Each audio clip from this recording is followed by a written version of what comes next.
Hello friends, मैं Brijesh Mishra. Welcome you all my YouTube channel BLS English magic, जहां लगते हैं आपके सपनों के पंख। फ्रेंड्स, आप लोगों का बहुत अच्छा सपोर्ट मिल रहा है, इसके लिए बहुत बहुत धन्यवाद।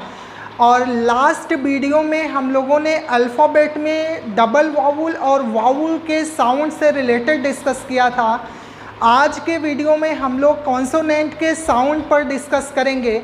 जैसा कि हम सब जानते हैं, इंग्लिश अल्फ़ाबेट में 26 लेटर में 21 कॉन्सोनेंट होते हैं और 21 कॉन्सोनेंट क्या साउंड क्रिएट करते हैं ऑलमोस्ट हम सभी जानते हैं। जैसे B, C, D, G, E, F, इस तरीके से जो अप टू Z तक जो साउंड है, लेटर्स हैं, वो क्या क्या साउंड क्रिएट करते हैं हम लोगों को सबको पता है। लेकिन उन 21 कॉन्सोनेंट में कुछ ऐसे कॉन्सोनेंट हैं जो कि एक से अधिक साउंड क्रिएट करते हैं और ऐसे लेटर हमें रीडिंग टाइम पर ऑफनली कंफ्यूज करते हैं।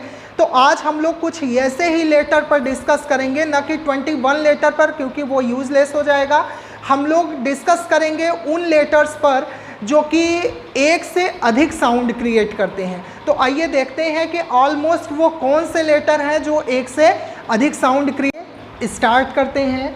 जैसे अगर हम C की बात करें तो यहाँ C को हम लोग देख सकते हैं कि C को हम लोग स पढ़ते हैं, C को हम लोग श भी पढ़ते हैं।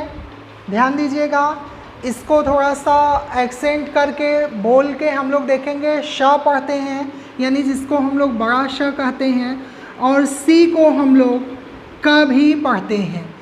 तो अगर हम स की बात करें, श की बात करें और क की बात करें, तो यह लेटर जब भी किसी वर्ड में यानी किसी शब्द में प्रयोग होता है तो यह हमें हमेशा कंफ्यूज करता है कि अब C का हम साउंड क्या प्रोड्यूस करें, स, श या क। तो ध्यान दीजिए, इसके लिए हम लोग एक छोटा सा रूल देख लेते हैं कि C के बाद जब भी E,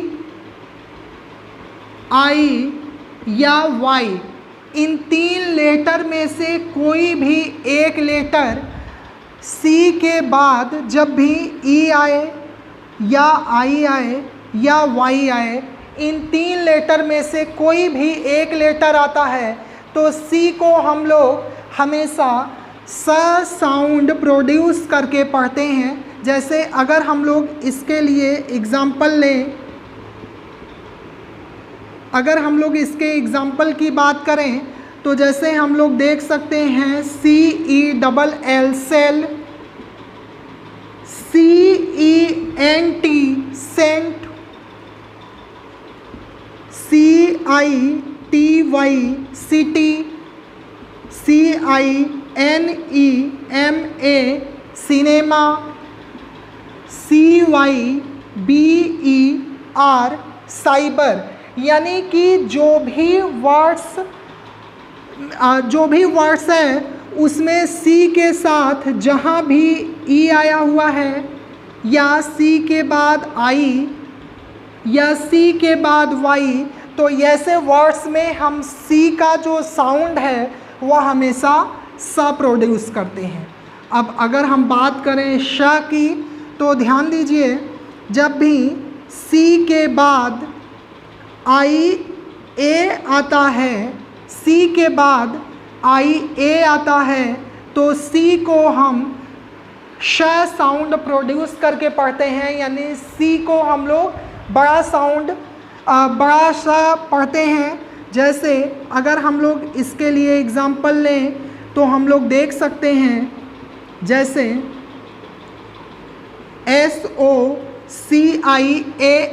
C के बाद ध्यान दीजिए यहाँ पर IAL आया है, इसको हम लोग कहते हैं सोशल। सोशल। अगर हम लोग बात करें दूसरे वर्ड की तो जैसे SPECIAL, तो या इस वर्ड में भी हम लोग देख सकते हैं कि C के बाद IA आया और इस वर्ड को हम लोग पढ़ते हैं स्पेशल। क्या पढ़ते हैं? स्पेशल, कुछ लोग इसको पढ़ते हैं स्पेशल, स्पेशल। ध्यान दीजिए यहाँ एस का साउंड ई ना होके एस का साउंड आधा स होता है, जिस पर कि हम लोग स के साउंड पर जब हम लोग डिस्कस करेंगे तो उसमें हम लोग डिस्कस। ई को हमेशा हम लोग पढ़ते हैं क। क्या पढ़ते हैं हम लोग? क। जैसे अगर बात करें CARE care, CREEP creep, CUT cut, यानी कि सी के बाद जब भी EIY अथवा IA को छोड़कर कोई दूसरा लेटर आता है, सी का साउंड हमेशा क होता है। तो यहाँ पर हम लोगों ने देखा कि सी के जो साउंड हैं वह अलग अलग होते हैं, यानी स, श और क, और कब हम कौन सा साउंड प्रोड्यूस करके वर्ड को पढ़ेंगे इस पर हम लोगों ने डिस्कस किया। अब ध्यान दीजिए इसी सी से रिलेटेड एक और वर्ड, एक लेटर पेयर है CH, जो कि हम लोगों को हमेशा कंफ्यूज करता है, क्योंकि जो CH है वह भी कई साउंड प्रोड्यूस करता है। तो अगर हम लोग CH की बात करें, CH की अगर हम लोग बात करें तो CH को हम लोग सामान्यतः तो पढ़ते हैं च, लेकिन CH को हम लोग कहीं कहीं पढ़ते हैं श, और CH को हम लोग कहीं कहीं पढ़ते हैं क। कहीं कहीं हम लोग CH को पढ़ते हैं च, श और क। अगर हम लोग कॉमनली CH च की बात करें तो हम लोग जानते हैं कि CH को हम लोग जब भी हार्ड साउंड किया जाता है तो CH को हम लोग क्या पढ़ते हैं? च पढ़ते हैं। यानी जैसे अगर हम लोग एग्जांपल लेने की कोशिश करें तो यहाँ पर हम लोग देख सकते हैं, जैसे चैरिटी, चेस, यानी CH का जो साउंड है वह क्या साउंड निकल रहा है? इस वर्ड में च साउंड प्रोड्यूस हो रहा है, यानी च साउंड करके हम इन वर्ड्स को पढ़ते हैं। अब अगर CH श की हम लोग बात करें तो ध्यान दीजिए श और क दो ऐसे लेटर हैं या ऐसा CH का साउंड है जो कि दूसरी लैंग्वेज से एडॉप्ट किया गया है। यानी अंग्रेजी भाषा में अगर हम लोग थोड़ा सा बात करें तो जो भी वर्ड, जो भी शब्द फ्रेंच लैंग्वेज से आए हुए हैं वहाँ पर CH का जो साउंड होता है, यानी फ्रेंच लैंग्वेज से लिए गए वर्ड में जो CH का साउंड होता है वह हमेशा श होता है, और जो इटालियन लैंग्वेज से यानी इटालियन इंग्लिश से CH के वर्ड लिए गए हैं वहाँ पर CH का साउंड क होता है।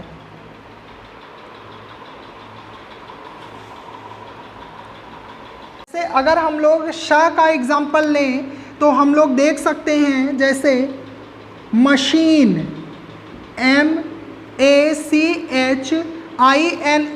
मशीन। अगर यहाँ पर हम लोग CH का जो साउंड प्रोड्यूस हो रहा है, अगर हम लोग इस पर फोकस करें तो CH का जो साउंड है वह श प्रोड्यूस हो रहा है। जैसे अगर हम लोग दूसरा एग्जांपल लें, जैसे CHEF, शेफ, लिखते तो वैसे चेफ हैं लेकिन पढ़ते इसको हम लोग शेफ हैं, यानी शेफ। अगर यहाँ पर हम इन दोनों वर्ड्स में साउंड CH के साउंड की बात करें तो CH का जो साउंड है वह क्या प्रोड्यूस हो रहा है? यानी श प्रोड्यूस हो रहा है। अब अगर इसी तरह हम लोग कुछ और वर्ड की बात करें, जैसे क की बात करें तो हम लोग देख सकते हैं, जैसे ACHE, एक, हम लोग ऑलमोस्ट पेयर वर्ड में यूज करते हैं। जैसे हम लोग बोलते हैं हेड एक, हेडेक, तो हेड प्लस एक, हेडेक, सिर दर्द, यानी एक का मतलब क्या होता है? दर्द। यहाँ पर हम लोग CH की बात करें तो CH का जो साउंड प्रोड्यूस हो रहा है वो का प्रोड्यूस हो रहा है। जैसे अगर हम लोग यहाँ पर दूसरा वर्ड लें SEHEME, स्कीम, स्कॉलर। तो इस तरह से अगर हम लोग इन वर्ड्स को देखें तो यहाँ CH का जो साउंड है वह क्या निकल कर आ रहा है, क। और इन वर्ड्स में अगर हम देखें तो CH का जो साउंड है वह श, और अगर हम लोग इन वर्ड में देखें तो CH का जो साउंड है वह क निकल कर आ रहा है। तो इस तरह से जो CH पेयर ऑफ लेटर है यह हमेशा डिफरेंट साउंड प्रोड्यूस करता है, और इसको पढ़ते समय यानी CH को किसी भी वर्ड में पढ़ते समय हमें विशेष रूप से ध्यान देना है कि CH का क्या साउंड प्रोड्यूस हो रहा है और CH को हम उस वर्ड में क्या पढ़ेंगे। तो आई होप आपको यहाँ तक ये बात बेहतर समझ आई होगी और आप इंजॉय करोगे इंग्लिश रीडिंग को BLS इंग्लिश मैजिक के साथ। एक्चुअली माफ़ी चाहेंगे, हम लोग नेक्स्ट वीडियो में देखेंगे अगले लेटर के बारे में, क्योंकि कुछ फ्रेंड्स का ऐसा कहना है कि सर वीडियो बहुत लंबा हो जाता है, इसीलिए अब हम लोग कुछ वीडियो को शॉर्ट में छोटे छोटे वीडियो के माध्यम से इन लेटर पर हम लोग डिस्कस करेंगे। फिर हम लोग आगे की जो क्लासेज होंगी उसको हम लोग थोड़ा सा लॉन्ग वीडियो में देखेंगे। तो देखते रहिएगा। अगले जो वीडियो में हम लोग डिस्कस करने वाले हैं लेटर के बारे में, वो लेटर है D, G, GH, S और T। तब तक के लिए बी सेफ, बी केयरफुल, घर पे रहिए, सुरक्षित रहिए और हमेशा BLS इंग्लिश मैजिक के साथ अपने टाइम को यूज़ करिए, अपनी अंग्रेजी को इम्प्रूव करिए। मिलते हैं हम लोग नेक्स्ट वीडियो में, तब तक के लिए thanks you all, be safe and be secure. Thanks.